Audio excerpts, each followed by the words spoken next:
প্রায় ১ বছর বাদে মাঠে ফিরেছিলেন নেইমার জুনিয়র। ফিরে আবার ৬ সপ্তাহের জন্য ছিটকে গেছেন মাঠ থেকে। তাই তো গুঞ্জন বেশ জোরালো, সৌদির ক্লাবটি নেইমারের সাথে চুক্তি বাতিল করতে পারে। সবাই তাই সন্দিহান এই ব্রাজিলিয়ানের ভবিষ্যৎ নিয়ে। এসিএল ইনজুরি কাটিয়ে মাঠে ফিরেছেন নেইমার। প্রত্যাবর্তনের ম্যাচে আবার হ্যামস্ট্রিংয়ের ইনজুরিতে পড়েছেন। বিপুল অঙ্কের অর্থ ব্যয়ে নেইমারকে নিজেদের ডেরায় রেখেছে আল হিলাল।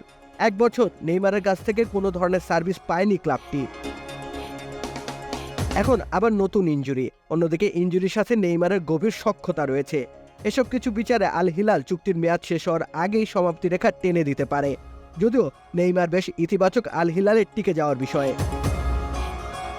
সৌদি আরবের ফুটবল সংস্কৃতিতে একটা বাড়তি উন্মাদনা যুক্ত করেছেন নেইমার। তাছাড়া ক্লাবের সাথে তার সম্পর্ক খারাপ এমন একটা গুঞ্জন রয়েছে, কিন্তু নেইমার বেশ দৃঢ়তার সাথে জানিয়েছেন যে তিনি যে আতিথেয়তা পেয়েছেন তা প্রশংসনীয়। অতএব তার ভাষ্যমতে রুরো কোনো সিদ্ধান্ত হয়তো এখনই নিচ্ছে না সৌদির ক্লাবটি। লেবুর সুঘ্রাণ আরো বেশি, ত্বকের যত্ন আরো বেশি, চলে আরো বেশি। আপনার পকেটে কি বিদেশি না বাংলাদেশি? তবে পরিস্থিতি বিবেচনায় নেইমারকে তাদের ছেড়ে দেওয়ার বিকল্প নেই। আর কতকাল অযথাই অর্থের অপচয় করা যায় বলুন? তেমন পূর্বাভাস থেকেই বেশ কিছু ক্লাব নেইমারের দ্বারস্থ হয়েছে। এর মধ্যে লিওনেল মেসির ইন্টার মায়ামি রয়েছে। এছাড়াও নেইমারের শৈশবের ক্লাব সান্তোস খুব করে তাকে ফিরে পেতে চাইছে।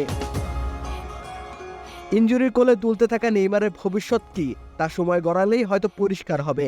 আল হিলালের জন্য নেইমার রীতিমতো আহত এক সাদা হাতি।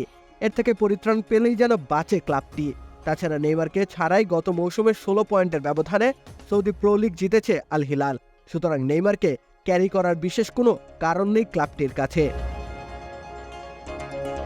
রাকিব হোসেন রুম্মান, খেলা ৭১।